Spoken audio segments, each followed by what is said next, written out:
अस्सलामु अलैकुम वरहमतुल्लाहि वबरकातुहू। अल्हम्दुलिल्लाह अल्हम्दुलिल्लाहिल्लज़ी कफ़ा व सलामुन अला इबादिहिल्लज़ीना इस्तफ़ा अम्मा बाद। अऊज़ु बिल्लाहि मिनश शैतानिर रजीम बिस्मिल्लाहिर रहमानिर रहीम। अज़ीज़ सामियान, आज हम शुरू करेंगे सूरह वाक़िया। नाम इसका अल वाक़िया है, पहले ही लफ्ज़ से इसको माख़ूज़ किया गया है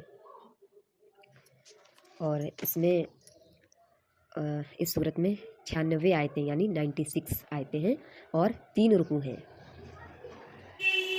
और ये मक्की दौर में नाजिल हुई थी, यानी जब आप सल्लल्लाहु अलैहि वसल्लम मक्का में थे उस दौर में ये नाजिल हुई। इसकी फ़जीलत के बारे में हदीस से बताते हैं आपको। हज़रत अब्दुल्ला बिन मक़सूद रज़ियल्लाहु ताला अन्हु फरमाते हैं कि अल्लाह के रसूल सल्लल्लाहु अलैहि वसल्लम ने फरमाया, जो शख्स हर शब को यानी हर रात को तिलावत करेगा सूरह वाक़िया की, उसे कभी भी फ़ाक़ा नहीं आएगा, ये दुनियावी रिज़्क़ की तंगी से महफूज करेगी।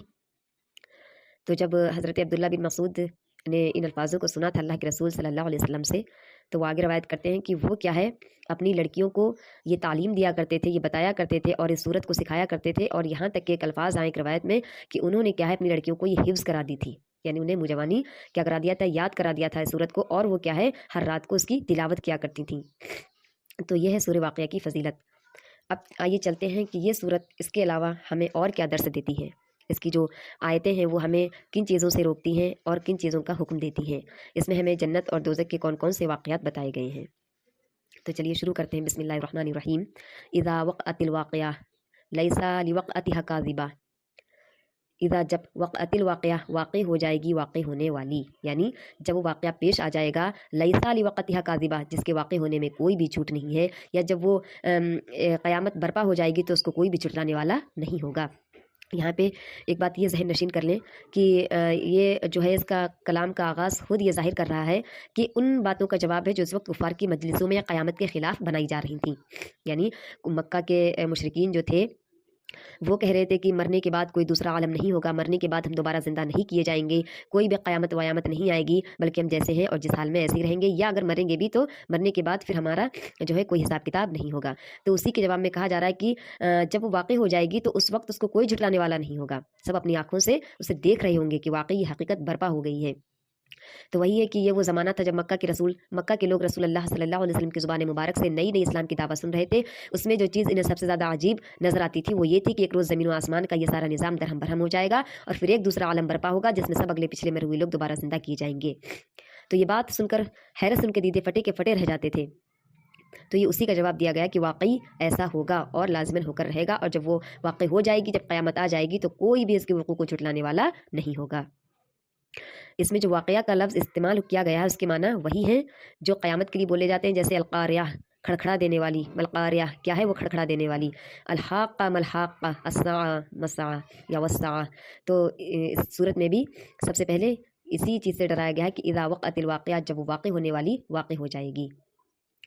आगे ख़ाफ़िज़तुर राफ़िया, वो तह बतह कर देने वाली आफ़त होगी, यानी पस्ती से बुलंदी की तरफ और बुलंदी से पस्ती की तरफ ले जाने वाली होगी।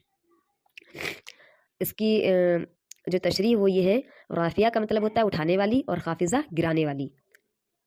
इसका एक मतलब ये भी हो सकता है कि वो सब कुछ उलट पलट करके रख देगी, यानी नीचे की चीज़ें ऊपर, ऊपर की चीज़ें नीचे हो जाएंगी।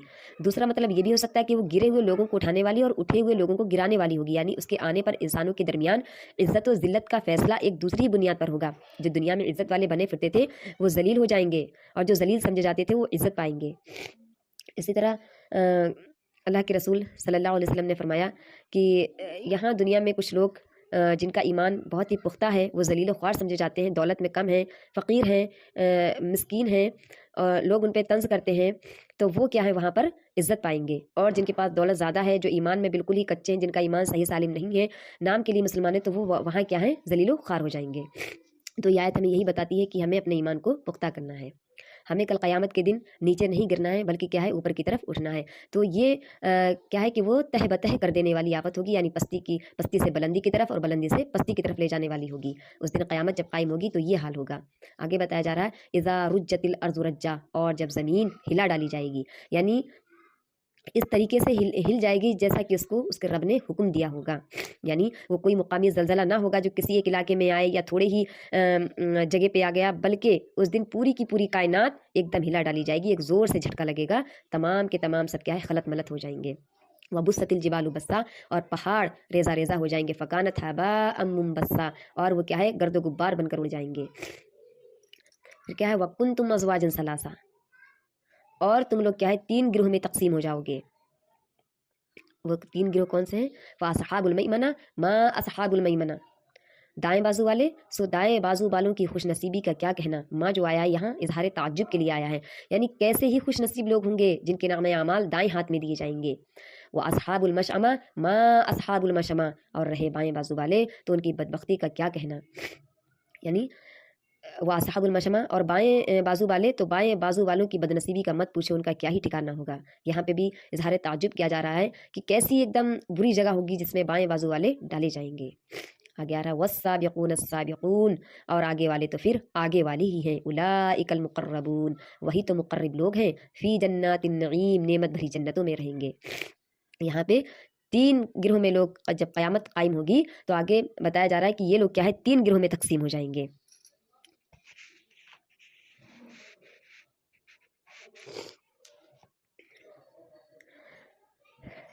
एक कौन से होंगे, जिनके दाहिने हाथ में नामे आमाल दिए जाएंगे। यहाँ पे जो मना का लफ्ज़ इस्तेमाल हुआ है, इसके अरबी कायदे के मुताबिक सीधे हाथ के हैं। यमन सीधे हाथ को कहते हैं, और मशमा उल्टे हाथ को, और साबिकून आगे वाले तो फिर आगे वाले ही हैं।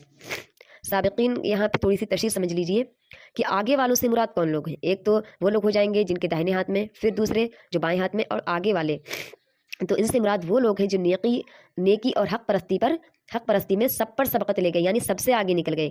भलाई के हर काम में सबसे आगे होंगे, खुदा और रसूल की पुकार पर सबसे पहले लब्बैक कहने वाले होंगे। जिहाद का मामला हो या इन्फाक फ़ी सबीलिल्लाह का, या खिदमत खल्क का, या दावत खैर और तबलीग हक़ का। गर्ज़ दुनिया में भलाई फैलाने और बुराई मिटाने की इज़हार कुर्बानी और मेहनत व जाफिशानी का जो मौका भी पेश आए, उसमें वही आगे बढ़कर काम करने वाले हुए, तो वो क्या होंगे, साबिक़ूनल अव्वलून होंगे, यानी सबसे पहले वही सबकत करेंगे। इसी बिना पर आखिरत में भी सबसे पहले आगे वही रखे जाएंगे। गोया वहाँ अल्लाह ताला के दरबार का नक्शा ये होगा कि दाएं बाजू में स्वालिहीन, बाएं बाजू में क्या फासिकीन, और सबसे आगे बारगाह खुदाबंदी के करीब कौन होंगे, साबिकीन। हदीस हज़रत आयशा की, और रवायत करती हैं कि अल्लाह के रसूल सल्लल्लाहु अलैहि वसल्लम ने लोगों से पूछा, जानते हो क़यामत के रोज़ कौन लोग सबसे पहले पहुंचकर अल्लाह के साए में जगह पाएंगे? तो लोगों ने अर्ज़ किया, या अल्लाह कि अय अल्लाह के रसूल, अल्लाह और उसका रसूल ही ज़्यादा जानता है। तो अल्लाह के रसूल ने फरमाया, वो लोग यानी जिनका ये हाल था कि जब इनके हक के आगे क्या हक़ पेश किया गया उन्होंने कबूल कर लिया, जब इनसे हक़ मांगा गया तो उन्होंने उसको अदा कर दिया। अब यहाँ पे ये बात है कि हक़ मांगा गया, जैसे ज़कात है और गरीबों और मिस्किनों की मदद करना है, तो ये हम क्या करते हैं, दूसरे लोगों का हक़ खा जाते हैं। तो ये एक तरीके का हक़ है जो हमें अदा करना है। तो क्या बताया जा रहा है कि ये साबिक़ून अव्वलून वो लोग होंगे कि जब इनके आगे यानी जो हक़ था वो पेश किया गया तो उन्होंने उसको कबूल कर लिया, यानी इस्लाम की दावत को कबूल किया, अल्लाह की दावत को, अल्लाह के दीन और रसूल वसल्लम की दावत को कबूल किया। जब इनसे हक़ मांगा गया तो उन्होंने अदा कर दिया, यानी अगर उन्हें जिहाद में बुलाया गया या किसी भी ऐसी मिशन में बुलाया गया जो अल्लाह उसकी रज़ा के लिए था, तो वो आगे से आगे यानी पेश रहे, और दूसरे के मामले में इनका फ़ैसला वही कुछ था जो खुद अपनी ज़ात के मामले में था, यानी जो अपने बारे में पसंद करते थे वही दूसरों के लिए, अगर ये चीज़ हमें पसंद है तो वही हम दूसरों के लिए पसंद करेंगे। तो मुसलमानों तुम नेकी में सबकत करो। तो ये वो लोग होंगे जो साबिक़ूनुल अव्वलून होंगे। तो यहाँ पे आयत हमें बता रही है कि हमें ना दाएं बाजू वाले बनना है ना बाएं बाजू वाले, बल्कि हमें क्या बनना है, साबिक़ूनुल अव्वलून बनना है, यानी सबसे पहले सबकत ले जाने वाले। फिर बताया कि उलाइकल मुक़र्रबून, वही तो मुक़र्रब होंगे। मुक़र्रब यानी जिसको अल्लाह ख़ास करे, मुक़र्रब जिसको करीब कर ले अपनी रहमत ख़ास से, तो यानी अल्लाह ताला उनको क्या कर लेगा, अपने नज़दीक कर लेगा। और कुछ लोग खड़े होंगे लेकिन जो साबिक़ूनुल अव्वलून होंगे उन्हें अल्लाह ताला क्या है, अपने और ज़्यादा अपने पास उन्हें बुला लेगा, बहुत ही ज़्यादा नज़दीक कर लेगा। फ़ी जन्नातिन नईम, और उन्हें नेमत भरी जन्नतों में दाखिल कर देगा। अब सुल्लतुम मिनल अव्वलीन व क़लीलुम मिनल आखिरीन, अगलों में से बहुत होंगे और पिछलों में से कम।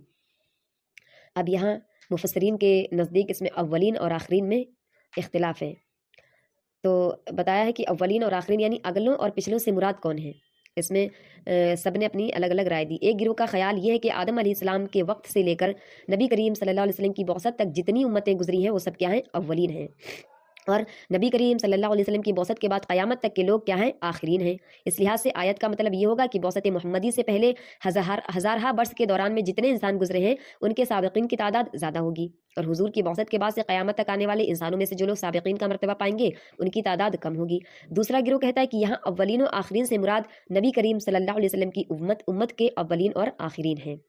یعنی آپ کی امت میں ابتدائی دور کے لوگ اولین ہیں جن میں سابقین کی تعداد زیادہ ہوگی. جیسے مراد لے لیجئے صحابہ کرام. صحابہ کرام جو ہے وہ کیا ہے، ان کا جو ایمان، ان کی جو فضیلت بتائی گئی ہے وہ کسی کی بھی نہیں ہو سکتی. سب سے زیادہ افضل ایمان اور سب سے زیادہ کیا ہے جنت میں جو ہے ان کا بلند درجہ ہے. اس کے بعد کے لوگ آخرین ہیں جن میں سابقین کی تعداد کم ہوگی. یعنی ایک تو صحابہ ہو گئے، اس کے بعد تیسرا گروہ کہتا ہے کہ اس سے مراد ہر نبی کی امت کے اولین و آخرین ہیں. یعنی ہر نبی کے ابتدائی جو پیروکار رہے ہیں وہ سابقین میں کیا ہوں گے، بہت ہوں گے، اور بعد کے آنے والوں میں وہ کم پائے جائیں گے. آیت کے الفاظ ان تینوں مفہوم کے حامل ہیں، اور یہ بات غلط نہیں ہے کہ تینوں ہی صحیح ہو، کیونکہ در حقیقت ان میں کوئی تضاد نہیں ہے. ان کے علاوہ ایک اور مطلب بھی ان الفاظ سے نکلتا ہے، اور وہ بھی صحیح ہے کہ ہر پہلے دور میں انسانی آبادی کے اندر سابقین کا تناسب زیادہ ہوگا اور بعد کے دور میں ان کا تناسب کم نکلے گا.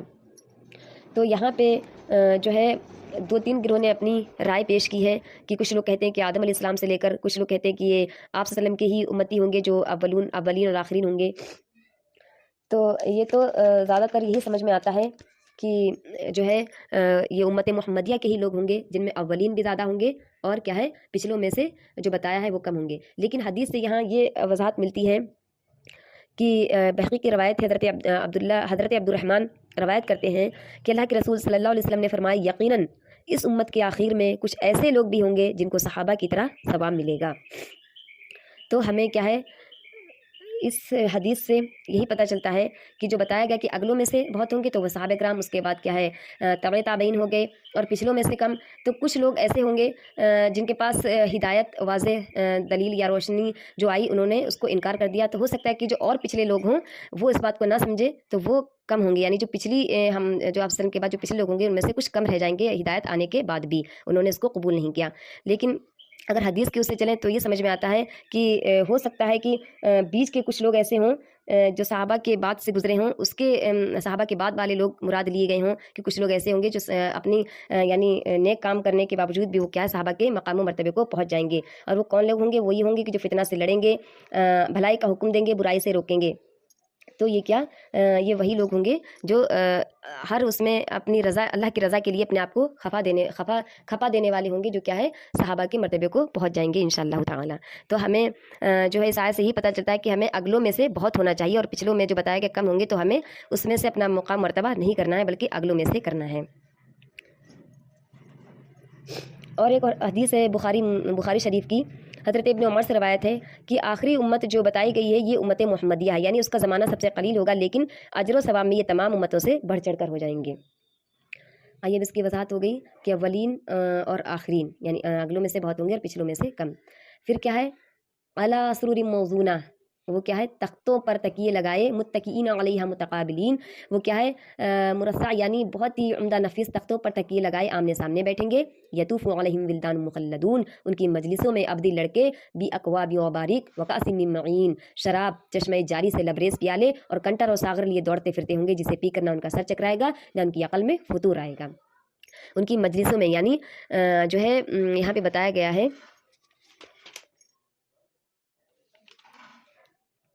یہاں پہ جو تھا وہ اب تک سابقین اور اصحاب الیمین کا ذکر چل رہا تھا، اب اس کے بعد عام مومنین کا ذکر آ رہا ہے کہ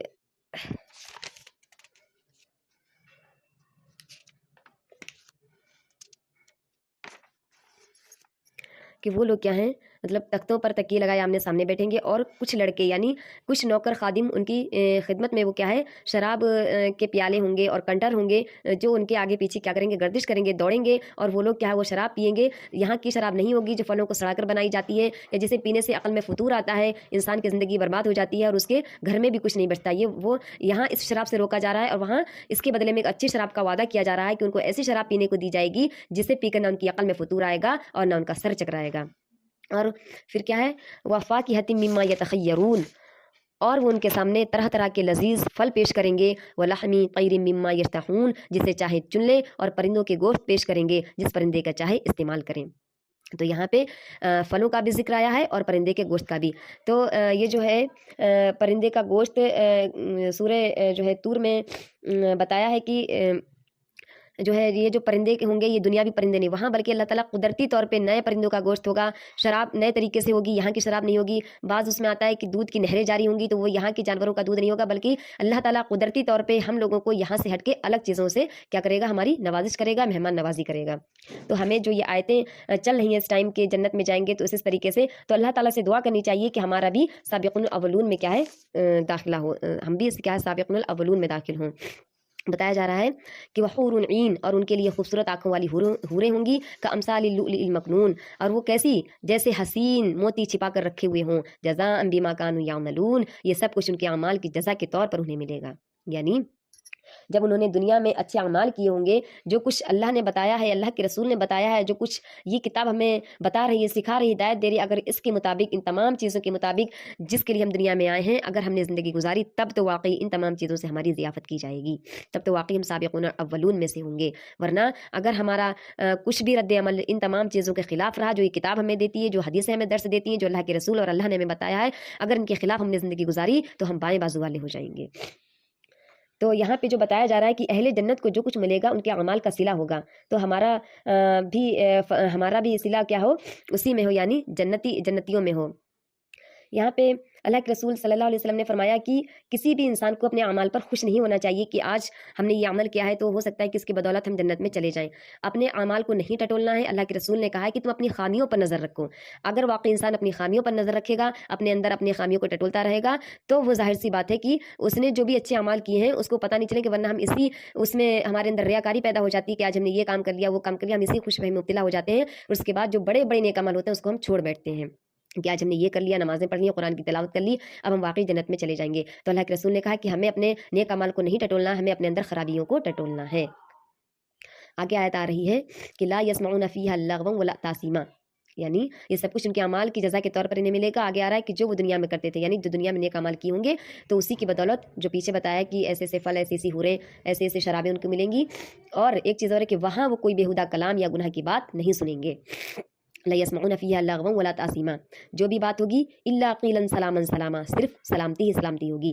यहाँ जो बातें होती हैं, यहाँ कुछ बेहुदा कलाम हो जाते हैं, गुनाह की बातें होती हैं, फहश गोई हो जाती है, वहाँ जन्नत में ऐसा कुछ भी नहीं होगा, कोई भी लग़वियात नहीं होगी, बल्कि जो बात भी होगी ठीक ठीक कही जाएगी। हर वक्त सलाम ही सलाम की आवाज़ें आएंगी, फरिश्ते सलाम करेंगे और हमारे दिलों के अंदर से कदूरत नफरत मिटा दी जाएगी। हम लोग भी जो भी बात वहाँ बोलेंगे वो सिर्फ सलामती और सलामती की बात बोलेंगे।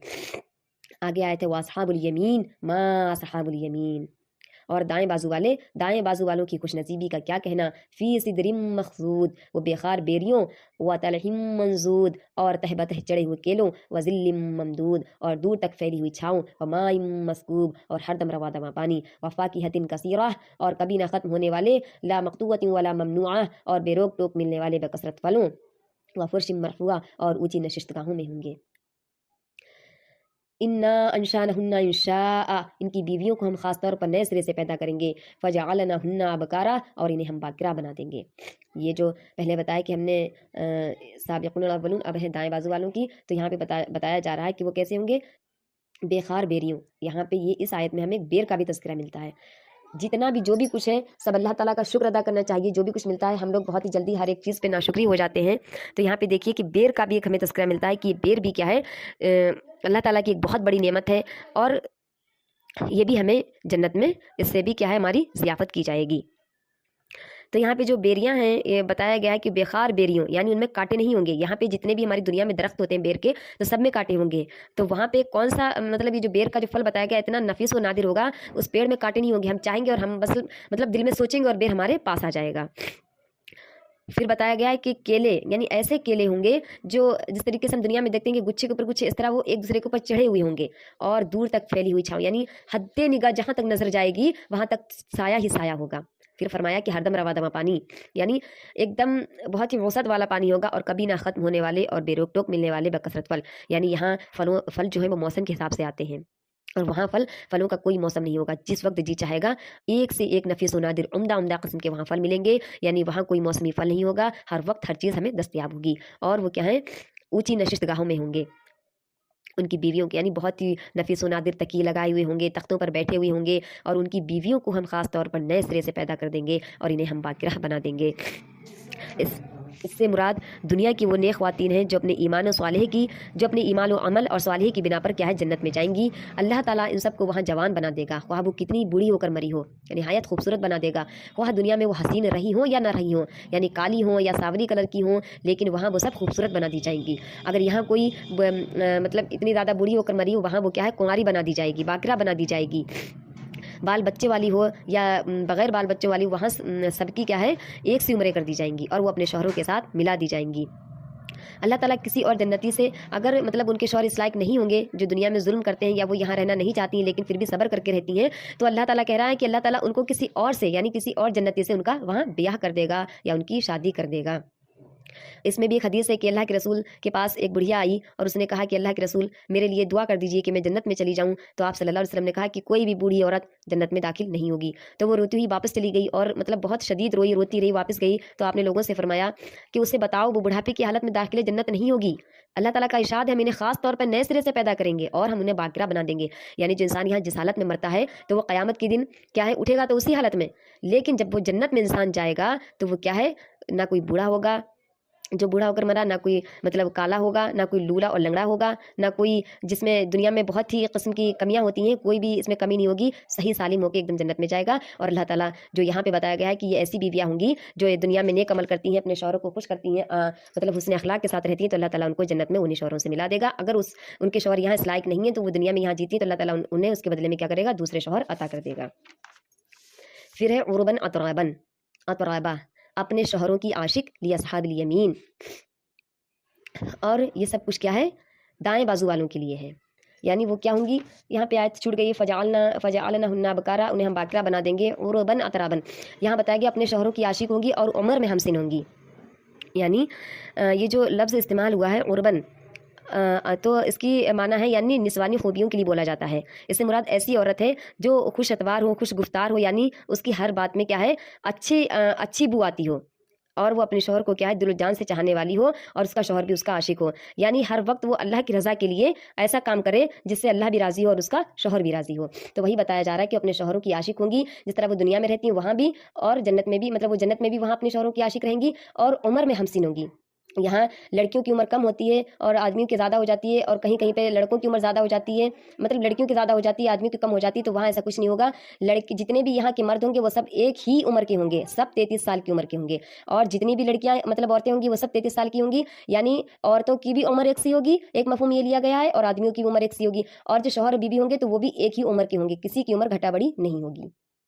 آگے بتایا جا رہا ہے کہ لاصحاب الیمین، یہ کچھ دائیں بازو والوں کے لیے ہے، یعنی اتنا جو کچھ بتایا گیا ہے یہ سب دائیں بازو والوں کے لیے تھا، اس سے پہلے سابقون الاولون، اور اب بتایا گیا تھا دائیں بازو والوں کے لیے سلۃ من الاولین، وہ اگلوں میں سے بہت ہوں گے، وسلۃ من الاخرین، اور پچھلوں میں سے بھی بہت ہوں گے، یعنی جیسا ابھی ہم نے حدیث سے بتایا تھا کہ اگلوں میں سے بھی کچھ ایسے لوگ ہوں گے جو اپنے درجے کے حساب سے بہت آگے نکل جائیں گے، پچھلوں میں سے بھی بہت ہوں گے، یعنی جو پچھلے امت محمدیہ کے لوگ ہیں کہ اللہ کے رسول نے کہا کہ جو ہے میری پچھلی جو امت ہوگی اس میں سے کچھ لوگ ایسے ہوں گے جنہیں کچھ اوراق ملیں گے، یعنی کچھ صحیفے ملیں گے، کچھ ورق ملیں گے قرآن کے، جن کو پڑھ کے وہ کیا ہے ایمان لائیں گے، انہوں نے مجھے نہیں دیکھا ہوگا لیکن پھر بھی وہ مجھ سے اتنی محبت کریں گے، اتنی محبت کریں گے کہ ایک ایک چیز پہ، ایک ایک حدیث پہ، ایک ایک آیت پہ میری عمل کریں گے، اس کے باوجود وہ کیا ہے جنت میں داخل ہو جائیں گے۔ تو وہی بتایا کہ وہ اگلوں میں سے بہت ہوں گے اور پچھلوں میں سے بھی بہت ہوں گے۔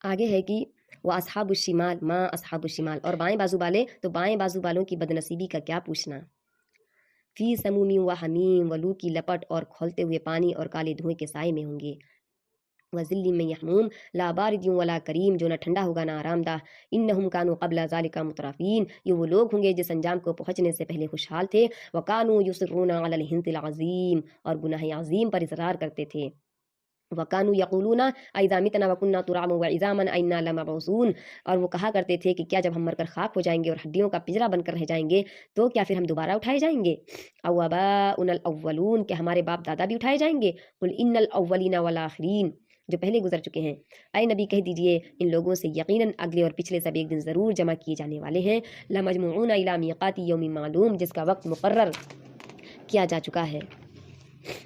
یعنی یہاں پہ بتایا جا رہا ہے کہ بائیں بازو والے ہوں گے تو بائیں بازو والوں کی بدنصیبی کے کیا پوچھنا، وہ ایسے لو کی لپٹ چلتی ہوگی اور کھولتے ہوئے گرم پانی میں ہوں گے اور کالے دھوئیں کے سائے میں ہوں گے، جو کبھی بھی انہیں آرام نہیں پہنچائے گا، نہ وہ ٹھنڈا ہوگا اور نہ انہیں آرام پہنچائے گا۔ اور یہ کون لوگ ہوں گے؟ یہ وہ لوگ ہوں گے جو مطلب انہیں جو باتیں بتائی جاتی تھیں، جو گناہ عظیم پر اصرار کرتے تھے، یعنی ابھی تک تو اس انجام کو نہیں پہنچے ہیں، اس کو اس انجام سے پہنچنے سے پہلے وہ کیا تھے؟ خوشحال تھے، یعنی بہت ہی مست و مگن تھے، تکبر میں تھے اور ریا میں مبتلا تھے، اور کہتے تھے ہمیں کبھی مرنا ہی نہیں ہے، اگر مریں گے بھی تو ہم سے کوئی حساب و کتاب نہیں ہوگا۔ اور یہاں پہ جو گناہ عظیم آیا ہے اس کا شرک، یعنی وہ شرک کرتے تھے اور کہتے تھے کیا جب ہم مر کر مٹی ہو جائیں گے تو کیا ہم دوبارہ پیدا کیے جائیں گے؟ تو وہی بتایا جا رہا ہے کہ اے نبی کریم صلی اللہ علیہ وسلم کہہ دیجئے سب کو، جتنے اگلے گزر چکے ہیں، جو پیچھے آنے والے ہیں، سب کے لیے وہی دن مقرر کیا جا چکا ہے، لیس لوقتها کاذبہ، جس کو کوئی بھی چھٹلانے والا نہیں ہوگا۔ تو یہ آیتیں ہمیں بتلا رہی ہیں کہ ان تمام چیزوں سے ہمیں بچنا، ہمیں بائیں بازو والے نہیں بننا ہے۔ پھر آگے آیت آ رہی ہے ثم انکم ایھا الضالون المکذبون، پھر اے گمراہو اور جھٹلانے والو، لآکلون من شجر من زقوم، تم شجر زقوم کی غذا کھانے والے ہو۔ یعنی زقوم یہ ایک ایسا درخت ہے جس میں بے خار مطلب بہت ہی زیادہ کانٹے ہوں گے، جھاڑیاں ہوں گی، تو وہ کیا ہے؟ اسی سے ان کی ضیافت کی جائے گی۔ فمالئون منها البطون، اسی سے تم پیٹ بھرو گے، فشاربون علیہ من الحمیم، اور اوپر سے کھولتا ہوا پانی تو تم ایسے پیو گے، فشاربون شرب الحیم، جس طرح کی ایک پیاسا اونٹ پیے جاتا ہے، تو وہی حال ہوگا اس وقت قیامت کے دن جنہوں نے مطلب اس طریقے سے گناہ کی ہوں گے، جنہوں نے اللہ کی آیتوں کو جھٹلایا، حدیثوں پر عمل نہیں کیا، جس طریقے سے زندگی گزارنے کا حق ہے وہ حق ادا نہیں کیا، تو وہی بتایا جا رہا ہے کہ ایسے اسے ان کی ضیافت کی جائے گی۔ پھر آگے پھر بتایا جا رہا ہے کہ ھذا نزلھم یوم الدین، یہ ہے بائیں بازو والوں کی ضیافت کا سامان روز جزا میں۔ نحن خلقناکم فلولا تصدقون، اب یہاں بتایا جا رہا ہے، یہاں پہ توحید اور آخرت کی اس آیتوں میں وضاحت کر دی گئی ہے۔ یہاں پہ بتایا کہ نحن خلقناکم فلولا تصدقون، ہم نے تمہیں پیدا کیا پھر کیوں تصدیق نہیں کرتے۔ اس مختصر سے فقرے میں ایک بڑا سوال انسان کے سامنے پیش کیا گیا ہے کہ دنیا کی تمام دوسری چیزوں کو چھوڑ کر انسان اگر صرف اسی ایک بات پہ غور کرے کہ وہ خود کس طرح پیدا ہوا ہے، تو اسے نہ قرآن کی تعلیم توحید میں کوئی شک رہ سکتا ہے، نہ اس کی تعلیم آخرت میں، کہ انسان سوچے کہ وہ کس طریقے سے پیدا ہوا۔ پیدا کرنا مطلب اللہ تعالیٰ کس طریقے سے انسان کو پیدا کرتا ہے، آخر اسی طرح تو پیدا ہوتا ہے کہ مرد اپنا نطفہ عورت کے رحم تک پہنچا دیتا ہے، مگر کیا اس نطفے میں بچہ پیدا کرنے کی اور لازماً انسان ہی کا بچہ پیدا کرنے کی صلاحیت آپ سے آپ پیدا ہو گئی ہے، یا انسان نے خود پیدا کی ہے، یا خدا کے سوا کسی اور نے پیدا کر دی ہے؟ اور کیا یہ مرد کی یا عورت کے یا دنیا کی کسی طاقت کے اختیار میں ہے کہ اس نطفے سے حمل کا استقرار کرا دے، یا پھر استقرار حمل سے وضع حمل تک ماں کے پیٹ میں بچے کی درجہ و درجہ تخلیق و پرورش اور بچے کی الگ صورت گری اور بچے کے اندر مختلف ذہنی و جسمانی قوتوں کو ایک خاص تناسب کے ساتھ رکھنا، جس سے وہ ایک خاص شخصیت کا انسان بن کر اٹھے؟ یعنی یہ اللہ ہی تو ہے جو کچھ وہ کرتا ہے، کہ کیا یہ کام ماں باپ خود کرتے ہیں، یا کوئی ڈاکٹر کرتا ہے، یا وہ انبیاء یا اولیاء کرتے ہیں جو خود اسی طرح پیدا ہوئے ہیں، یا سورج اور چاند اور تارے کرتے ہیں جو خود قانون کے غلام ہیں، یا کوئی اور ایسی فطرت ہے یا کوئی ایسی اور علم و حکمت ہے جو ایسا کام کرتی ہے؟ پھر کیا یہ فیصلہ کرنا بھی خدا کے سوا کسی کے اور اختیار میں کہ بچہ لڑکی ہے یا لڑکا، خوبصورت ہے یا بدصورت، طاقتور یا کمزور، اندھا ہے یا بہرا ہے یا لنگڑا ہے یا لولا ہے یا صحیح و سالم ہے یا ذہین ہے یا کند ذہن؟ پھر کیا خدا کے سوا کوئی اور یہ طے کرتا ہے کہ قوموں کی تاریخ میں کس وقت کس قوم کے اندر کن اچھی یا بری صلاحیتوں کی آدمی پیدا کرے؟ یہ کون ہے خدا کے سوا جو یہ سب کچھ کر رہا ہے؟ تو اتنا سب کچھ غور کرنے کے باوجود بھی اگر ہم سوچتے ہیں کہ اس کے علاوہ کوئی دوسرا انسان ہے تو واقعی ہم توحید سے خالی ہیں۔ تو ہمیں یہ آیت سبق دیتی ہے، ہمیں یہاں پہ سوچنے کا مقام ہے کہ واقعی پھر ہم اللہ کو چھوڑ کر دوسروں پہ کیوں بھروسہ کرتے ہیں۔ آگے آیت آ رہی افرأیتم ما تمنون، کہ کبھی تم نے غور کیا ہے، انتم تخلقونہ ام نحن الخالقون، یہ نطفہ جو تم ڈالتے ہو اس سے بچہ تم بناتے ہو یا اس کے بنانے والے ہم ہیں؟ نحن قدرنا بینکم الموت وما نحن بمسبوقین علی ان نبدل امثالکم وننشئکم فیما لا تعلمون ولقد علمتم النشأۃ الاولی فلولا تذکرون، ہم نے تمہارے درمیان موت کو تقسیم کیا اور ہم اس سے عاجز نہیں کہ تمہاری شکلیں بدل دیں اور کسی ایسی شکل میں پیدا کر دیں جس کو تم نہیں جانتے، اپنی پہلی پیدائش کو تو تم جانتے ہو، پھر کیوں سبق نہیں لیتے؟ یہاں پہ اللہ تعالیٰ نے خود سوال کیا ہے، پھر خود ہی بتا رہا ہے کہ ہم نے تمہیں پیدا کیا پھر کیوں تصدیق نہیں کرتے؟ کبھی تم نے غور کیا یہ نطفہ جو تم ڈالتے ہو اس سے بچہ تم بناتے ہو یا اس کے بنانے والے ہم ہیں؟ یعنی تم نے سوچا بھی ہے کہ تم خود کر لیتے ہو یا کوئی دوسری ایسی ہستی جو کرتی ہے، بلکہ اس کے بنانے والے ہم ہیں، اس پہ غور کرو۔ آگے فرما رہا ہے کہ ہم نے تمہارے درمیان موت کو بھی تقسیم کر دیا، ایک طریقے سے ہم نے پیدا کیا پھر موت کو بنا دیا، ایک موت کا جو دن ہے جو وقت ہے وہ مقرر کر دیا، کون سے وقت میں کون سی رات کی تاریکی میں ماں کے پیٹ میں مرنا ہے، یا ماں کے پیٹ کے باہر سے آنے کے بعد مرنا، یا فوراً ہی مر جانا ہے، یا بڑے ہو کے مرنا ہے، یا بڑھاپے کی حالت میں مرنا، یہ سب کچھ ہم نے ہی تمہارے درمیان تقسیم کر دیا ہے۔ और हम इससे आजिज़ नहीं कि तुम्हारी शक्लें बदल दें, यानी आज तुम ऐसी शक्ल में हो, कल हम तुम्हें दूसरी शक्ल में पैदा कर दें, तुम्हें बंदर बना दें, तुम्हें इसके अलावा और भी जिस चाहे शक्ल में हम तुम्हें पैदा कर दें। पहली पैदाइश को तुम जानते हो, फिर क्यों तुम सबक नहीं लेते? यानी सब कुछ जानने के बावजूद भी तुम गुमराही के रास्ते पे क्यों अटल हुए हो? फिर आगे बताया जा रहा है, अफराई तुम मा तहरुसून, कभी तुमने सोचा है, अंतुम तज़रऊनहु अम नहनु ज़ारिऊन, ये बीज जो तुम बोते हो, इनसे खेतियाँ तुम उगाते हो या उनके उगाने वाले हम हैं। यहाँ पे भी एक गौर करने का है कि मतलब यहाँ पे इस सूरत में सब कुछ बता दिया गया है कि किस तरीके से इंसान पैदा होता है, किस तरीके से उसके मौत का वक्त होता है, वो कब मतलब मरता है। तो ये सूरत बहुत ही अहम है, इसको समझ के पढ़ना चाहिए। अब फिर आगे देखिए, आयतें जितनी भी आ रही उतनी ही वसी और पेचीदा आयतें चली आ रही हैं कि कभी तुमने सोचा ये जो बीज तुम बोते हो, यानी जो एक छोटा सा बीज होता है इसको हम ज़मीन में दफन करते हैं, फिर उसके बाद किस तरीके से लहलहाते हुए उसमें से गेहूं है या धान है या कोई भी चीज़ ले लीजिए, हर एक चीज़ का बीज होता है, फिर वो किस तरीके से लहलहा उठते हैं, खेत कितने उम्दा लगते हैं। तब भी हम गौर नहीं करते कि वाकई अल्लाह ताला की क्या क्या नेमतें हैं और हम उसका फिर भी शुक्र अदा नहीं करते हैं उन नेमतों को। मतलब अगर हम सोचें तो वाकई हम जो भी कुछ करें नेक अमाल तो बहुत कम है, बहुत कम है। अल्लाह ताला की रहमत और उसकी जो है मगफिरत, उसकी नेमत जो है बहुत ही ज़्यादा वसी है और हमारे अमाल उसके नज़दीक कुछ भी नहीं है। तो हमें हर वक्त अल्लाह ताला से दुआ करना चाहिए, अल्लाह बस हम तेरा ही शुक्र अदा करते रहें और हम किसी के आगे ऐसा ना हो कि उसका शुक्र अदा करने लगे। यहाँ पे एक शेर है कि कभी गौर क्या है कि जो तुम बीज बोते हो, उनसे खेतियाँ तुम उगाते हो या इनको उगाने वाले हम हैं? पालता है बीज को मिट्टी की तारीकी में कौन, पालता है बीज को मिट्टी की तारीकी में कौन, कौन दरियाओं की मौजों से उठाता है सहाब। यानी दरिया जो होता है इसकी मौज उठती है उसी से बादल बनता है। तो वही बता रहा कि कभी गौर क्या है कि जो बीज होता है उसकी मिट्टी की तारीकी होती है, बहुत ही ज़्यादा अंधेरे में वो बीज दफन किया जाता है, फिर उससे क्या है एक बाली निकलती है। फिर बताया जा रहा है कि पालता है बीज को मिट्टी की तारीकी में कौन दरियाओं की मौजों से उठाता है सहाब, कौन लाया खींच कर पश्चिम से बादे साजगार, खाकी किसकी है उसका है और ये रोज़े आफ्ताब। ये सब कुछ, ये आफ्ताब है या सूरज चांद, सब कुछ अल्लाह ताला के हैं और उसी के हाथ में है। आगे आयत आ रही कि लौ नशाउ लजअलनाहु तामन फज़लतुम तफक्कहून, हम चाहें तो उन खेतों को भुस बना कर रखते हैं और तुम तरह तरह की बातें बनाते रह जाओ। इन्ना लमुगरमून, कि हम पर तो उल्टी चट्टी पड़ गई, बल्कि हमारे तो नसीब ही फूटे हुए। यानी अगर हम चाहें जो बीज तुम डाल के आते हो हम उगाएं ही ना, वो एकदम बंजर चटियल ज़मीन बना दें या भुस बना दें, खेत उग भी गया है, सब कुछ हो गया, लेकिन उसके बावजूद जब काटने का वक्त आया तो उसमें कुछ नहीं निकला सिर्फ भुस के अलावा, फिर तुम क्या कहोगे कि हमारे तो नसीब ही फूटे हुए। उसके बावजूद भी तुम यकीन नहीं करोगे कि वाकई अल्लाह की तरफ से हुआ है। फिर आगे आयत आ रही है कि अफराई तुमुल मा अल्लज़ी तशरबून, कभी तुमने आंखें खोल कर देखा है ये पानी जो तुम पीते हो इसे तुमने बादल से बरसाया या इसके बरसाने वाले हम हैं? अंतुम अंज़लतुमुहु मिनल मुज़्लि अम नहनुल मुंज़िलून लौ नशाउ जअलनाहु उजाजन फलौला तशकुरून, हम चाहें तो उसे सख्त खारी बना कर रख दें, फिर क्यों तुम शुक्रगुजार नहीं होते। यानी ये जो पानी है ये दुनिया की कितनी बड़ी नेमत है, अगर पानी ना हो तो मतलब अधूरी ज़िंदगी है ही नहीं। तो इस पर भी तुम गौर नहीं करते कि इसके बरसाने वाले हम हैं या तुम हो, इसके बावजूद भी तुम मुझ पर ईमान नहीं लेके आते हो, मेरी रसूल की दावत को कबूल नहीं करते हो। कितनी नेमतों से हमें मतलब यहाँ पे आगाह किया जा रहा है कि एक एक चीज़ पे गौर करो कि पानी है, हवा है, बादल है, हर एक चीज़ है। फिर बताया जा रहा है कि अगर हम चाहें, हम नहीं चाहते हैं, हमने उसको तुम्हारे लिए एक मतलब मिठास कर रखी है, हम उसको खारी करना नहीं चाहते, लेकिन अगर हम चाहें तो हम उसको सख्त खारी बना कर रख दें, फिर तुम क्यों शुक्रगुजार नहीं होते। यानी इतनी सारी नेमतें देने के बावजूद भी तुम मेरा शुक्रिया अदा नहीं करते। आगे बताया जा रहा है कि अफराई तुमुन्नार अल्लती तुरून, कभी तुमने ख्याल किया ये आग जो तुम सुलगाते हो, अंतुम अंशातुम शजरतहा अम नहनुल मुंशिऊन, इसका दरख्त तुमने पैदा किया है या इसके पैदा करने वाले हम हैं। यानी जो है दरख्त से मुराद यहाँ पे जो दरख्त आया है तो ये पहले मर्ख या अफ़ार नामी का एक दरख्त था, जिनसे ये कुछ टहनियाँ होती थी हरी भरी। तो लोग क्या है पुराने ज़माने में या अहले अरब मान लीजिए, इसको क्या है झाड़ कर यानी टहनियों को आपस में मिलाकर या एक दूसरे में टकरा कर क्या करते थे, आग निकालते थे, यानी उससे आग के शरारे निकलते थे। तो वही बताया गया है कि इस आग पर कभी तुमने गौर किया है कि मतलब किस तरीके से जो है ये आग हमने पैदा की। इसका दरख्त आज भी जो माचिस बनती है उसका ही दरख्त होता है, ये अपने आप नहीं पैदा हो जाती है, इसका एक दरख्त होता है जिससे ये माचिस बनाई जाती है।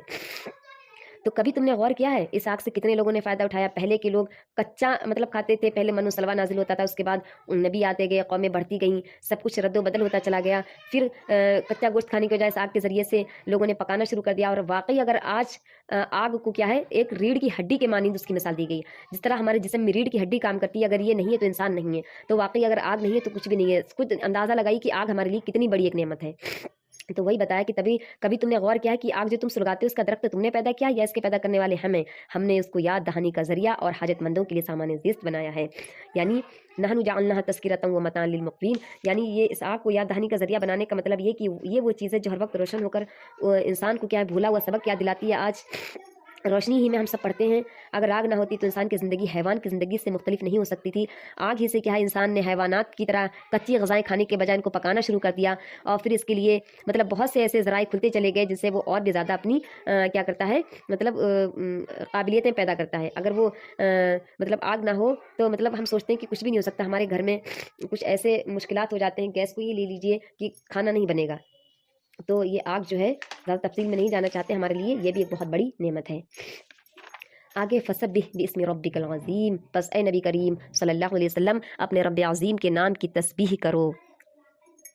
یہاں پہ اللہ تعالیٰ کہہ رہا ہے کہ اے نبی کریم صلی اللہ علیہ وسلم یعنی اس مبارک ہستی کا نام لے کر یہ ظاہر اعلان کرو کہ وہ تمام عیوب و نقائص اور کمزوریوں سے پاک ہے جو کفار مشرکین اس کی طرف منسوب کرتے ہیں. پھر ہے فلا اقسم بمواقع النجوم، پس نہیں میں قسم کھاتا ہوں تاروں کے مواقع کی. وانه لقسم لو تعلمون عظیم، اگر تم سمجھو تو یہ بہت بڑی قسم ہے. انه لقرآن کریم، یہ ایک بلند پایا قرآن ہے. فی کتاب مکنون، ایک محفوظ کتاب میں ثبت ہے. لا یمسہ الا المطہرون، جسے مطہرین کے سوا کوئی بھی نہیں چھو سکتا. یعنی یہ قسم کھانا میں ایسے نہیں کھا رہا ہوں، یہ ایک بہت بڑی قسم ہے. یہاں ستارے کی قسم کھا کے بتائی گئی ہے کہ اگر تم سمجھو تو یہ بہت بڑی قسم ہے. اس کی بہت ہی زیادہ تفسیر کے ساتھ وضاحت کی گئی ہے.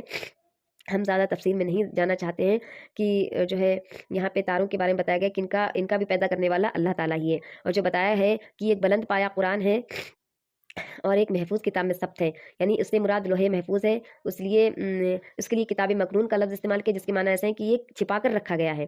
یعنی یہ ایک ایسے نوشے میں ثبت ہے کہ نازل کہ نبی کے وسلم پر نازل کی جانے سے پہلے وہ اللہ تعالیٰ کی یہاں ایک نوشے تقدیر میں ثبت ہو چکا تھا. اس کو پہلے سے ہی اللہ نے مطلب ثبت کر لیا تھا. تو یہ بہت ہی اس میں ایک محفوظ کتاب میں ثبت ہے. وہی بتایا جا رہا ہے کہ تم اس کی اہمیت کو کیا سمجھو کہ یہ قرآن کیا ہے. یہ ایک بلند پایا قرآن ہے اور جسے مطہرین کے سوا کوئی نہیں چھو سکتا. یعنی یہ کفار جو تھے وہ اس ٹائم پر الزام لگا رہے تھے کہ آپ صلی اللہ علیہ وسلم کے اوپر یہ شیاطین لے کر آتے ہیں یا کچھ ایسے کاہن ہیں یا شعرا وغیرہ ہیں جو آپ پر اتارتے ہیں. مطلب یہ اللہ تعالیٰ کا نہیں ہے بلکہ شیاطین سے ان سے کیا کرتے تھے، ملاتے تھے کہ شیاطین کا اترا ہوا. تو وہی اللہ تعالیٰ کہتا ہے کہ ناپاک لوگ اس کو نہیں چھو سکتے، یعنی پاک لوگوں کے علاوہ اس کو کوئی بھی نہیں چھو سکتا. اور شیاطین اس کو نہیں اتارتے. یہ کلام تو ان کو سجتا ہی نہیں ہے کہ اس کے سماعت تک کو سنے، بلکہ شیاطین اگر کچھ بھی سننے کے لیے جاتے ہیں تو ایک ستارہ ان کی طرف کیا ہے پھینک کر انہیں مارا جاتا ہے اور وہ اس کے سماعت سے تک دور رکھے گئے ہیں. یعنی اس کا چونا تو بہت دور، وہ اس کو سن بھی نہیں سکتے، یہ بتایا گیا ہے. اور یہاں پہ جو یہ آیت آئی ہے لا یمسہ الا المطہرون، تو اس سے بہت سے لوگ کہتے ہیں کہ قرآن کو بغیر وضو کے نہیں چھونا چاہیے. اس میں جتنے بھی مسلک کے لوگ ہیں سب نے اپنا اپنا اختلاف دیا ہے، لیکن سب کو مد نظر رکھتے ہوئے ہم یہاں پہ مولانا مودودی اور ظاہریہ کا جو مسلک ہے وہ یہی کہ قرآن کو پڑھنا اور اس کو ہاتھ لگانا ہر حال میں جائز ہے سوائے نفاست کے. یعنی جب آدمی جنبی ہو تو وہ اس وقت اس کو ہاتھ نہیں لگا سکتا ہے لیکن پڑھ سکتا ہے. تو خواہ آدمی بے وضو ہو یا مطلب عورت حیض کی حالت میں تو وہ چھوئے گی نہیں، لیکن قرآن کو پڑھ سکتی ہے جو بھی اس کو حفظ ہو.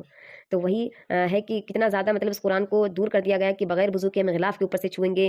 اگر وضو نہیں تو اس کو پڑھ بھی نہیں سکتے، چھو بھی نہیں سکتے. تو یہ سب کیا ہے، یہ شیطان کے وساوس ہیں جو ہمیں قرآن سے دور رکھنا چاہتا ہے. یہاں پہ بہت زیادہ مسئلے بیان کیے گئے ہیں، لیکن سب کے مسئلے کو ایک طرف رکھ کے ہم نے صرف مولانا مودودی کا اور ظاہریہ کا مسلک بیان کیا ہے. ان دونوں کی رائے یہی کہ قرآن کو بغیر وضو کے چھو سکتے ہیں اور پڑھ سکتے ہیں.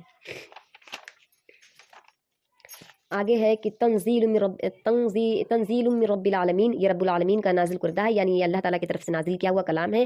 افا بہذا الحدیث انتم مدہنون، پھر کیا اس کلام کے ساتھ تم بے اعتنائی برتتے ہو.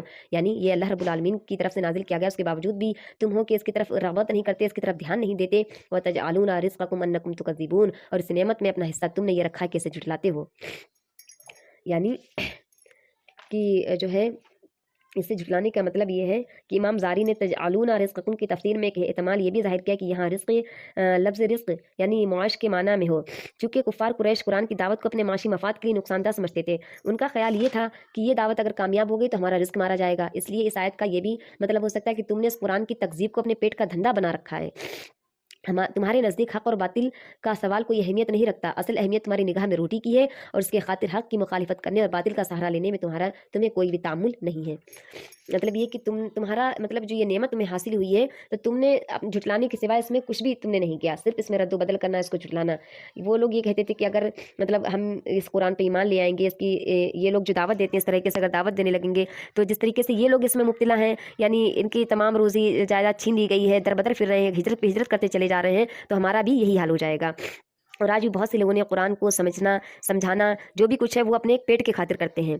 तो करना मतलब कुछ है ऐसा जो हाफिज लोग होते हैं करें, लेकिन ज़्यादातर इसको क्या है, जो उसका जो हक है उस तरीके पे इस पे अमल करना है और उसके हक को बताना है, पेट का धंधा नहीं समझना चाहिए। आगे बताया जा रहा है कि फ़लौला इज़ा बलगतिल हुलक़ूम, अब अगर तुम किसी के महकूम नहीं और अपने इस ख्याल में सच्चे हो, व अंतुम हिनइज़िन तंज़ुरून व नहनु अक़रबु इलैहि मिनकुम वलाकिन ला तुबसिरून। तो जब मरने वाले की जान हलक तक पहुंच चुकी होती है और तुम आंखों से देख रहे होते कि वो मर रहा है, उस वक्त उसकी निकलती हुई जान को वापस क्यों नहीं ले आते? फलौला इन कुंतुम गैरा मदीनीन, यानी अगर तुम वाकई सच्चे हो कि तुम्हारे जो और लोग हैं वो मतलब तुम उनके मुहकमे में रहते हो, तो जब तुम्हारा बहुत ही करीबी साथी तुम्हारे निगाहों के सामने से जा रहा है या उसकी जान हलक में अटकी हुई है और तुम कुछ भी नहीं कर पा रहे, एकदम बेबस हो जाते हो, तुम्हारा बहुत ही प्यारा करीबी साथी दुनिया से चला गया, तुमने क्या कर लिया? डॉक्टरों का भी वक्त मुअय्यन ने कर दिया गया है कि उस वक्त उसको मरना है। फिर हमारी ताकत या हमारी शोहरत किस काम की कि हम अल्लाह रब्बुल आलमीन पर ईमान नहीं लेके आते हैं, उसकी किताब पर ईमान नहीं रखते हैं, उसको नहीं मानते। हम तो किसी माने में इस काबिल है ही नहीं कि हम अपने ऊपर गुरूर या घमंड करें या अपने जिस्म के एक आज़ा पर भी गुरूर या घमंड करें कि ये हमारे इस लायक है। ये सब कुछ हमारे पास जितनी भी नेमत है, जिस्म से लेकर रोजी रोटी तक जो कायनात में सजा हुआ है, वो सब अल्लाह रब्बुल आलमीन की देन है। हमें किसी भी वक्त गुरूर में नहीं रहना चाहिए, कोई भी घमंड नहीं करना चाहिए। वही बताया जा रहा है कि जब मरने वाले की जान हलक तक पहुंच चुकी होती है और तुम आंखों से देख रहे होते हैं कि वो मर रहा है, लेकिन उस वक्त उसकी निकलती हुई जान को वापस क्यों नहीं ले आती? यानी अगर तुम्हारे अंदर इतनी ताकत है तो वापस ले आओ, लेकिन नहीं, तुम इस कटघरे में शामिल हो ही नहीं कि अल्लाह रब्बुल आलमीन का मुकाबला कर सको। आगे फरमाया जा रहा है तरजिऊनहा इन कुंतुम सादिकीन फअम्मा इन कान मिनल मुक़र्रबीन फरूहुन व रिहान व जन्नतु नईम व अम्मा इन कान मिन अस्हाबिल यमीन फसलामुन लका मिन अस्हाबिल यमीन व अम्मा इन कान मिनल मुकज़्ज़बीन अज़्ज़ालिन। उस वक्त तुम्हारी बनिस्बत हम उसके ज़्यादा करीब होते हैं मगर तुमको नज़र नहीं आते। फिर वो मरने वाला अगर मुक़र्रबीन में से हो तो उसके लिए राहत और उम्दा रिज़्क़ और नेमत भरी जन्नत है, और अगर वो क्या है झुटलाने वालों में से होता है, अगर वो असहाबी यमीन में से है, अगर वो असहाबी यमीन में से हो यानी मरने वाला, तो उसका इस्तकबाल ये होता है कि सलाम है तुझे और तू असहाबी यमीन में से है। और अगर वो झुटलाने वालों यानी गुमराहों में से हो तो उसकी फ़नुज़ुल मिन हमीम, तो उसकी यानी उसके लिए नाज़िल किया जाता है, उसकी तवाज़ुक की जाती है खौलते हुए गर्म पानी से, वह तस्लियतु जहीम, और फिर वो जहन्नुम में झोंक दिया जाता है, या इस तरीके से किया जाएगा कि वो जहन्नम में उसको झोंका जाना है। इन्ना हाज़ा लहुव हक़्क़ुल यक़ीन, ये सब कुछ क़तई हक है। फसब्बिह बिइस्मि रब्बिकल अज़ीम, बस ए नबी करीम सल्लल्लाहु अलैहि वसल्लम अपने रब्ब अज़ीम के नाम की तस्बीह बयान करो। तो यहाँ पे हमें बता दिया गया कि जो नेक लोग होते हैं यानी दाहिने बाजू वाले असहाबुल यमीन, तो उनका इस्तकबाल किस तरीके से होता है कि सलाम है तुझे और तू असहाबी यमीन में से। अगर वो झुटलाने वाला हुआ, गुमराह हुआ, तो वही बताया कि खौलता हुआ गर्म पानी और जहन्नम में झोंका जाएगा। ये सब कुछ हक है, ये कोई झूठ नहीं है, ये वाकई ऐसा होना है और होकर रहेगा। फिर बताया कि ऐ नबी करीम सल्लल्लाहु अलैहि वसल्लम, तुम अपने जो सबसे बड़ा कायनात का रब है, तमाम जहानों का रब है, जो 7 आसमानों को बेनमूना पैदा करने वाला रब है, उसके नाम की क्या करो? तस्बीह बयान करो। तो इसमें 2 मरतबा आया है फसब्बिह बिस्मि रब्बिकल अज़ीम। तो हदीस से सुन लीजिए कि हज़रत उक़बा बिन आमिर जुहनी की रवायत है कि जब ये आयत नाज़िल हुई तो अल्लाह के रसूल सल्लल्लाहु अलैहि वसल्लम ने हुक्म दिया, उसको तुम लोग अपने रुकू में रख दो। यानी ये जो आयत है फसब्बिह बिस्मि रब्बिकल अज़ीम, तो इसको क्या कर लो? अपने रुकू में रख दो। यानी रुकू में क्या है? सुबहान रब्बियल अज़ीम कहा करो। और जब आयत सब्बिह बिस्मि रब्बिकल आला नाज़िल हुई थी, वही है सूरह आला, तो आप सल्लल्लाहु अलैहि वसल्लम ने फरमाया था कि इसको अपने सजदे में रख लो। एक तो सुबहान रब्बियल अज़ीम ये हम लोग सजदे में रुकू में कहते हैं, और जब सब्बिह इस्म रब्बिकल आला नाज़िल हुई थी तो आपने फरमाया था कि इसको सजदे में रख लो, यानी सुबहान रब्बियल आला कहा करो। ये हदीस मुस्नद अहमद, अबू दाऊद, इब्न माजा और इब्न हब्बान हाकिम ने इसको रवायत किया है। इससे पता चलता है कि रसूलुल्लाह मतलब इन किताबों में है, और इससे पता चलता है कि अल्लाह के रसूल सल्लल्लाहु अलैहि वसल्लम ने नमाज का जो तरीका मुकर्रर फरमाया है, इसके छोटे से छोटे अज्जा तक, यानी तमाम चीज़ें जो हैं छोटी से छोटी से लेकर बड़ी तक, या बड़ी से लेकर छोटी तक, वो सब क्या कुरान पाक के इशारों से मिलती हैं। तो हमें कुरान को अच्छे तरीके से समझना है और इस पे अमल करना है। अब ये जो सूरत थी सूरह वाक़िया, इसमें सब कुछ बता दिया गया कि कौन कौन सी आयतें हमें जन्नत की तरफ बुलाती हैं और कौन कौन सी आयतें हमें दोज़ख से डरा रही हैं। अब इंशाअल्लाह ताला हमें इस पे अमल करना है। अब थोड़ा सा इसको देख लेते हैं कि जो ये जो आयतें थीं, जो सूरह की जो चंद आयतें भी हमने बयान की हैं, इसका जो मौजू था वो था आखिरत और तौहीद। यानी कुछ आयतें हमें आखिरत से डराती थी और कुछ ने क्या है हमें तौहीद की तरफ बुलाया है। تو وہی ہے کہ اس میں اس کا جو موضوع تھا وہ تھا آخرت اور توحید، یعنی قرآن کے متعلق کفار مکہ کی جو شک تھی اس کو دور کرنا تھا کہ وہ کیا تھے، اس چیز کو یعنی قیامت کبھی برپا نہیں ہوگی، ایک مطلب یقین نہیں کرتے تھے، اس کو نہیں سمجھتے تھے کہ نظام درہم برہم ہو جائے گا، پھر تمام کیا مرے ہوئے انسان دوبارہ جلائے اٹھائے جائیں گے یا ان کا بھی محاسبہ ہوگا، یا نیک انسان جنت کے باغوں میں رکھے جائیں گے یا گنہگار انسان دوزخ میں ڈال دیے جائیں گے۔ ان کا کہنا یہ تھا کہ یہ سب خیالی باتیں ہیں جن کا عالم واقعہ میں پیش آنا غیر ممکن ہے، یعنی ایسا نہیں ہوگا۔ تو اسی کے جواب میں فرمایا کہ جب وہ واقعہ پیش آ جائے گا تو اس کے واقع ہونے کو کوئی بھی چھٹلا نہیں سکتا کہ یہ واقعہ پیش نہیں آیا ہے۔ پھر کیا ہے، نہ کسی کی طاقت ہوگی کہ اسے آتے آتے روک دے یا اس واقعے کو غیر واقعہ بنا دے۔ اس وقت لازماً تمام انسان بتایا گیا کہ 3 طبقوں میں ہو جائیں گے، ایک سابقین کا بتایا ہے، دوسرے عام صالحین کا، تیسرے وہ لوگ جو آخرت کے منکر ہیں یعنی جنہوں نے آخرت کو جھٹلایا اور مرتے دم تک کفر اور شرک اور گناہ کبیرہ پر جمے رہے۔ شرک اور گناہ کبیرہ تو سب لوگ سمجھتے ہی ہیں، تفسیر میں جانے کی ضرورت نہیں ہے۔ تو وہی کہ یہ 3 طبقات کے لوگوں کا اس میں ذکر کیا گیا ہے کہ جو ہے جو معاملہ ہوگا اسے تفصیل کے ساتھ اس میں بتا دیا گیا ہے، آیت نمبر 7 سے 56 تک بیان کیا گیا ہے۔ اس کے بعد آیت 57 سے 74 تک اسلام کی ان دونوں بنیادی عقائد کی صداقت پر پے در پہ دلائل دیے گئے ہیں جن کو ماننے سے کفار انکار کر رہے تھے، یعنی توحید اور آخرت۔ ان دلائل میں زمین و آسمان کی دوسری تمام چیزوں کو چھوڑ کر انسان کو خود اس کے اپنے وجود کی طرف اور اس غذا کی طرف جسے وہ کھاتا ہے، اس پانی کی طرف جسے وہ پیتا ہے اور اس آگ کی طرف جسے وہ اپنا کھانا پکاتا ہے توجہ دلائی گئی ہے، اور اسے سوال پر غور و فکر کی دعوت دی گئی ہے کہ تو جس خدا کے سامنے سے بنا ہے، جس کے دیے ہوئے سامان زیست پر پل رہا ہے، اس کے مقابلے میں خود مختار ہونے یا اس کے سوا کسی اور کی بندگی بجا لانے کا آخر تجھے کیا حق ہے، اور اس کے متعلق تو نے کیسے گمان کر لیا کہ وہ ایک دفعہ تجھے وجود میں لے آنے کے بعد ایسا عاجز و درماندہ ہو جاتا ہے کہ دوبارہ وجود میں لانا چاہے تو بھی نہیں لا سکتا۔ پھر آیت یعنی تو نے کیسے گمان کر لیا کہ جو مطلب تجھے ایک بار پیدا کر سکتا ہے، تیری مطلب وجود کو اس طریقے سے پیدا کر سکتا ہے، پھر وہ تجھے دوبارہ وجود میں کیوں نہیں لا سکتا، تم نے گمان کیسے کر لیا؟ تو وہی اس آیت میں یعنی آیت 57 سے 74 تک بیان کیا گیا ہے۔ پھر آیت 57 سے 82 تک قرآن کے بارے میں ان کے شکوک کی یعنی جو ان کا شک تھا ان کی تردید کی گئی، ان کو احساس دلایا گیا کہ بد نصیبو یہ عظیم الشان نعمت تمہارے پاس آئی ہے اور تم نے اپنا حصہ اس نعمت میں یہ رکھا ہے کہ اسے جھٹلاتے ہو، یعنی یہ قرآن یہ بہت عظیم نعمت ہے تو تم نے اپنا مطلب حصہ اس میں یہ کر رکھا ہے کہ تم اس کو جھٹلاتے ہو، اس سے فائدہ اٹھانے کے بجائے الٹی اس سے غفلت برتتے ہو، سستی سے کام لیتے ہو، کاہلی سے کام لیتے ہو۔ قرآن کی صداقت پر 2 مختصر سے فقروں میں یہ بے نظیر دلیل پیش کی گئی ہے کہ اس پر کوئی غور کرے تو اس کے اندر ویسا ہی محکم نظام پائے گا، یعنی اٹل نظام پائے گا جیسے کائنات کے تاروں اور سیاروں کا نظام محکم ہے، یعنی وہ اپنی جگہ سے رد و بدل نہیں ہو سکتے، اور یہی اس بات کی دلیل ہے کہ اس کا مصنف وہی ہے جس نے کائنات کا یہ نظام بنایا ہے۔ پھر کفار سے کہا گیا ہے کہ یہ کتاب اس نوشۂ تقدیر میں ثبت ہے جو مخلوقات کی دست رس سے باہر ہے، یعنی جو مخلوقات کے بس میں نہیں ہے۔ تم سمجھتے ہو کہ اسے محمد صلی اللہ علیہ وسلم کے پاس شیاطین لے کے آتے ہیں، حالانکہ لوح محفوظ سے محمد تک جس ذریعے سے یہ پہنچتی ہے اس میں پاک نفیس فرشتوں کے سوا کسی کا ذرہ برابر بھی کوئی دخل نہیں ہے۔ آخر میں جو ہے وہ انسانوں کو یہ بتایا گیا ہے کہ تو کتنی ہی لن ترانیاں ہاکے اور اپنی خود مختاری کے گھمنڈ میں کتنا ہی حقائق کی طرف سے اندھا ہو جائے، مگر موت کا وقت تیری آنکھیں کھول دینے کے لیے کافی ہے۔ اس وقت تو بالکل بے بس ہوتا ہے، اپنے ماں باپ کو نہیں بچا سکتا، اپنی اولاد کو نہیں بچا سکتا، اپنے سگے عزیزوں کو، پیاروں کو، قریبی رشتہ داروں کو نہیں بچا سکتا، اپنے پیروں کو، اپنے پیشواؤں کو، اپنے محبوب ترین لیڈروں کو نہیں بچا سکتا، سب تیری آنکھوں کے سامنے مرتے ہیں اور تو دیکھتا رہ جاتا ہے۔ اگر کوئی بالا تر حقیقت تیرے اوپر فرما روا نہیں ہے تو کون ہے؟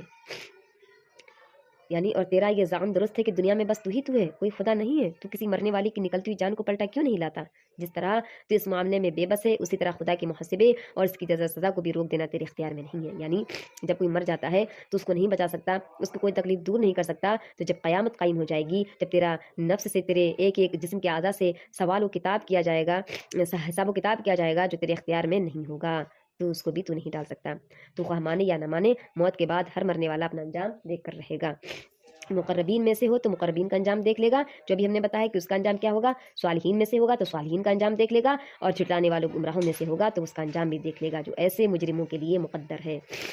اللہ تعالیٰ سے دعا ہے کہ اللہ تعالیٰ جو تلاوت ابھی ہم نے کی ہے، جو سورہ واقعہ بھی ہم نے بیان کی ہے، اللہ تعالیٰ ہمیں اس پہ سب سے پہلے ہمیں عمل کرنے کی توفیق عطا فرما، اور اللہ تعالیٰ